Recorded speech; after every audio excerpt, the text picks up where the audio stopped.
Hi everyone, welcome into this week's My Weekly CBS Fix.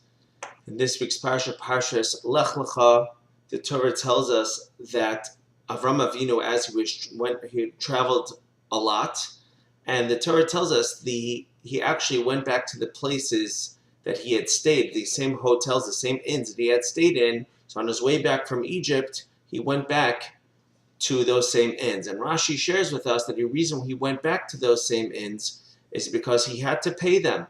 He didn't have enough money on his way down, and they gave Avram credit, and now he went back to pay back whatever he owed. Now, what seems a little puzzling is that why would anybody lend credit to Avram, who at that time wasn't known by anybody at all? Later he became world renowned, but at that point they didn't know who he was. So why would anybody lend credit to him? He was also a fugitive from one of the great leaders at that time who was pursuing him to kill him.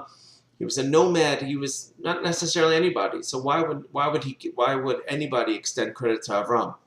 So I saw an explanation that it was a different type of credit that Avram actually went to pay back. Certainly he paid up money, but on his way at the inn, on his way down to Egypt, so people looked at a guy like him, and who was he?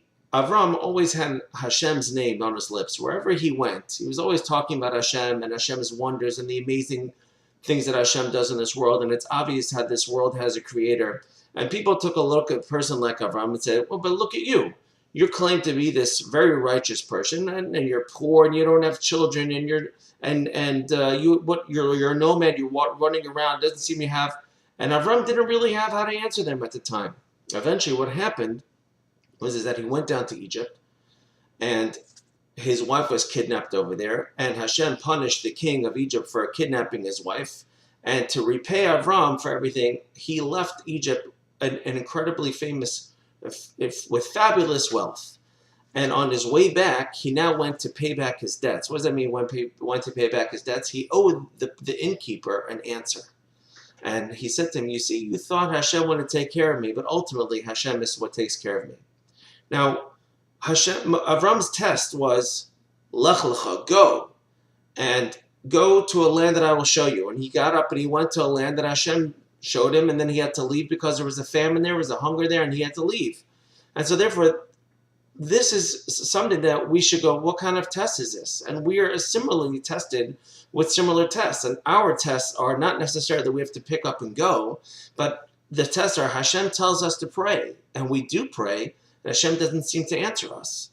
And this person who doesn't believe in Hashem points to that and goes, you see, you're a religious person, you claim I should pray to God, you pray to God, nothing happens. Or they'll ask us, you see, the religious people suffer and the wicked seem to prosper.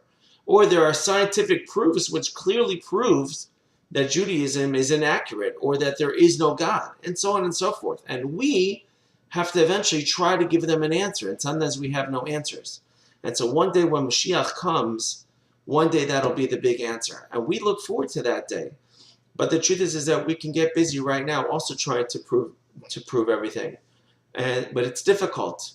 But one day, all the proofs will be answered. Just like when Joseph finally revealed himself to his brothers and they said, I am Joseph, and everything became crystal clear. So too, when Hashem one day will reveal himself, we will also be able to see, oh, this is why that happened, and everything will be explained. Now, as the last note, we shouldn't wait necessarily for then, because then all the fun is gone. The fun is trusting in Hashem right now.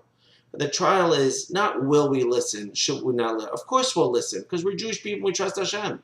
The question is, will we question Hashem's logic behind it, or will we have complete faith that Hashem knows what he's doing? He definitely knows what he's doing. Everything has an answer. And if you really want to get rewarded, the real reward is for believing in the system right now. And if you do that, you'll have much blessing, just like Avram had. Have a wonderful Shabbos. Thank you for listening.